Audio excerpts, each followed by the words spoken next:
Breaking news in our politics lead, Harvard University is now suing the Trump administration over the administration's threats to cut billions of dollars from the university's funding. It's the latest escalation in the showdown between Harvard and the Trump administration after Harvard's leaders rebuked Trump's demands to change key policies and courses even. CNN's Jeff Zeleny is at the White House. Jeff, what is Harvard University's president saying about the lawsuit?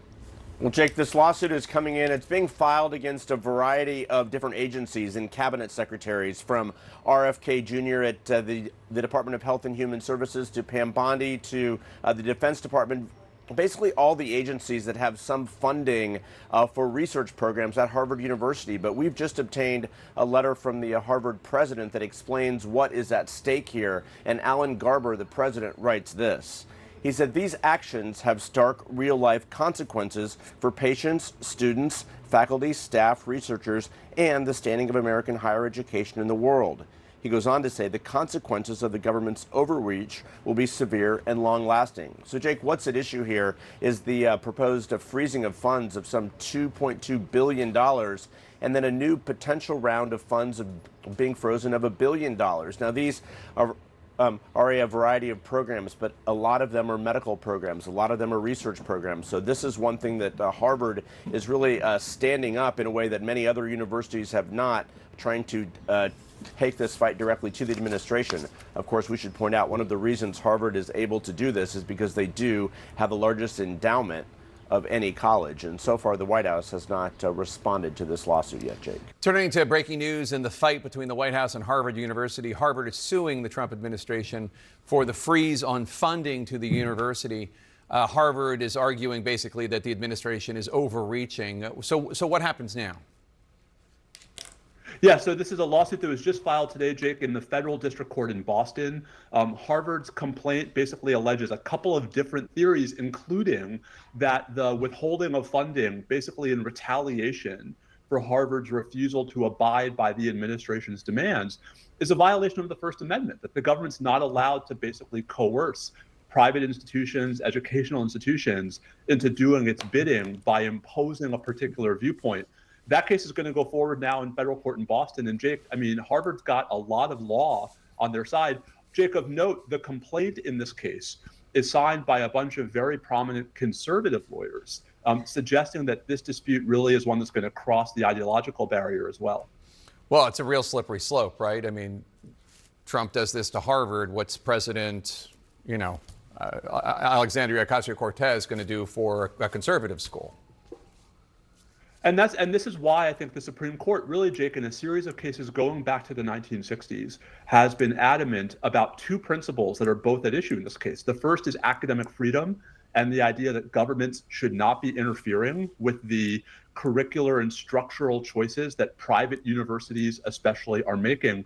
But Jake, second, just the notion that the government should not be demanding, as a condition of receiving federal funds, that any recipient, a private university, a public university, a nonprofit organization, adopt a particular viewpoint, because then you don't really have the freedom of speech. You have the freedom of speech the government approves of. Yeah. And those are just not the same thing. I want to bring in history professor at Harvard University, Maya Jasanoff, to discuss the escalating tensions between Harvard and the Trump administration. Professor, do you support Harvard suing the Trump administration over these threats to cut federal funding from the school?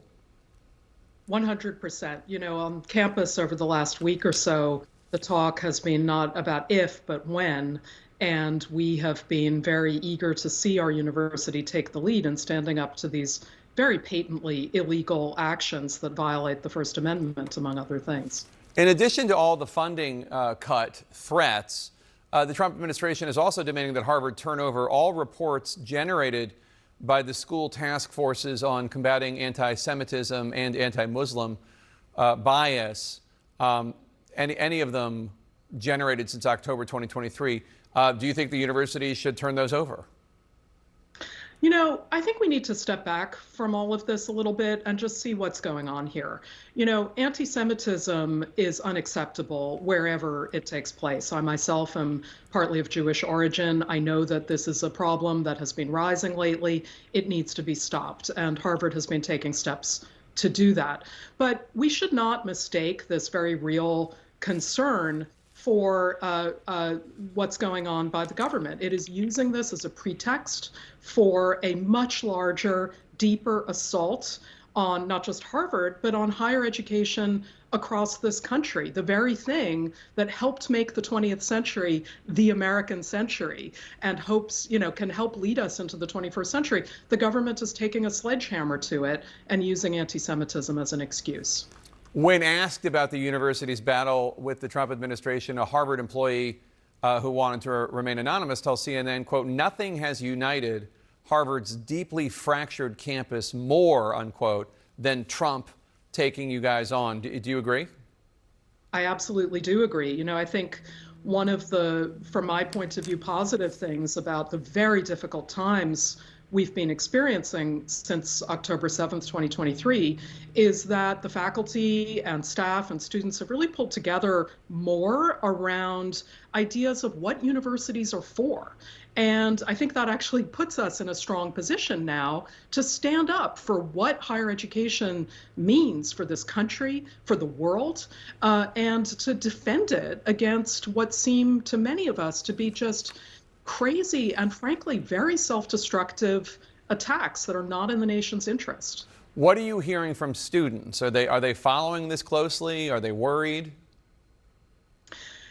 Students, of course, our undergraduates have lived through a period of enormous chaos in their own lives. The pandemic and all the political uncertainty. I think they're, trying to make sense of a world that looks really different from the world that a lot of us faculty experienced. But I think when we were growing up, but I think that they, are wrestling with just what our purpose is here. What are we doing? What kind of a country are we that is picking up students from outside their homes and abducting them for publishing things in student newspapers? These things just change the way particularly young people just feel in their own homes, in their own towns, in their own skins, and thoroughly disrupt the kind of international and vibrant community that we have here on campus, and I like to think across the nation.